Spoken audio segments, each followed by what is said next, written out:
It's the Jim and Terry Show, coming to you from the Hobbit Hole studio in Bobcaygeon. A sunny, bright, little chilly nip in the air Labor Day weekend.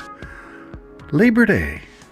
If you didn't catch Kamala Harris and her speech about thanking a labor unionist for the 40-hour work week, for your right to strike, for your exit signs on your doors of your place of employment, for not having your workplace door padlocked during office hours, for children not working. Unless you're, of course, in Missouri, Mississippi, Tennessee, Alabama, and southern states in the United States where child labor still goes on, where former Trump spokesperson and governor of, let me see, I'm going to say it right. Is it Colorado? Things are not looking good in the United States for labor. But Kamala Harris is about to reinforce things. I thought it'd be worthwhile looking at things in Canada. So I've got the Canadian Labour Congress, and that's from a website, canadianlabour.ca, and you can look it up for yourself. What's there to be thankful for labor unions in Canada? Happy Labor Day, everybody.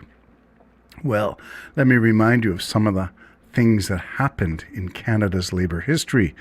Here's just a highlight. 1872, the fight for a shorter work week. 1919, the Winnipeg General Strike. The birth of unemployment insurance after World War I. 1945, the Windsor Ford strike, the largest strike, I think, in Canadian history, but I'm not sure. The Rand decision.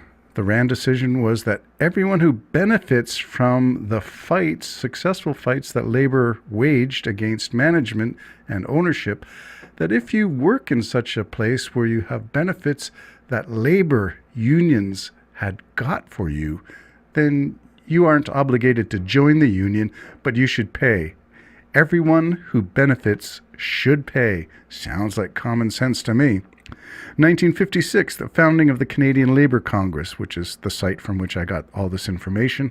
1965, public service workers win bargaining rights. The right to safety at work. Maternity and parental benefits. Well, that's just the short list of things. Let's highlight some of the things. I'm just scrolling through on my phone.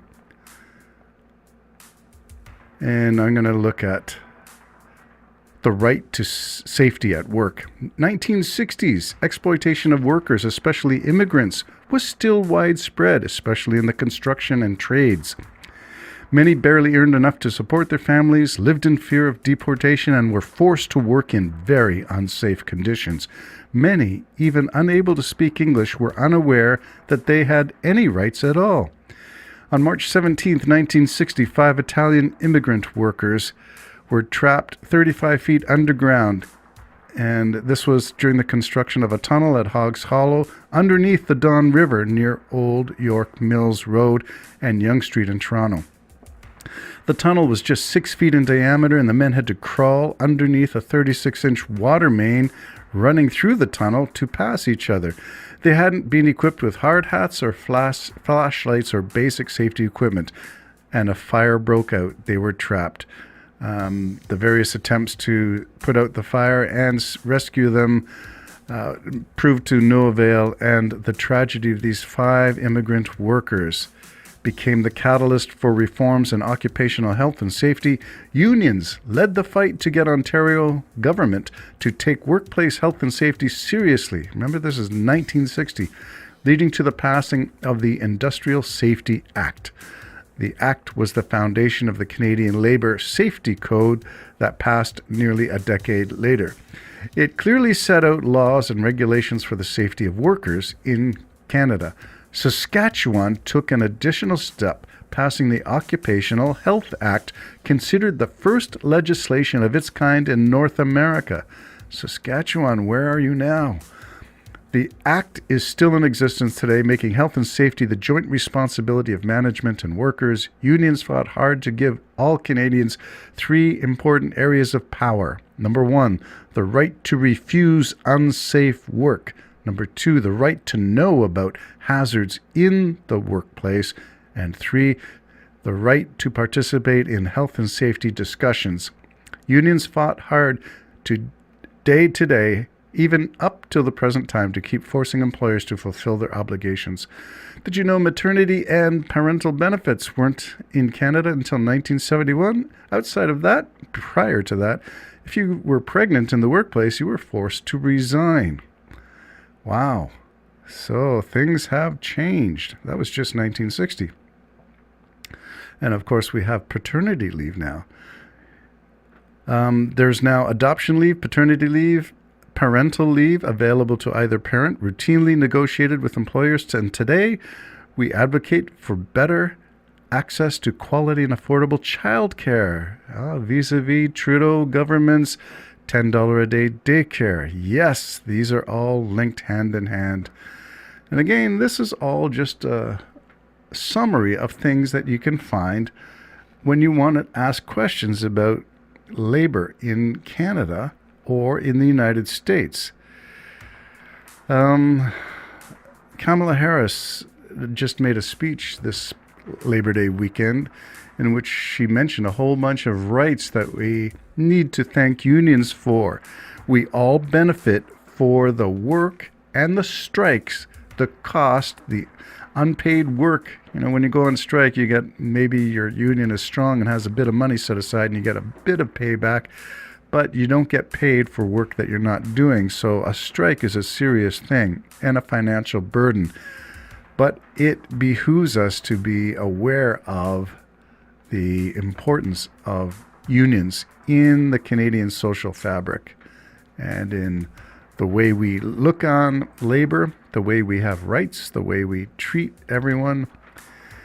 And of course, you can go through different unions. The unions that affected Canada were sometimes cross-border unions, the United Auto Workers and the Canadian Union of Auto Workers. So we have these variations on the theme American Federation of Labor, the Canadian Labor Congress. These things are sister organizations. I think maybe we should look at some of the American ones, because that's the first thing. When I mentioned locking the doors on your place of employment, the garment workers in New York experienced a fire in I think it was a 5-story building, which was common for textiles, much like the Spadina area in Toronto.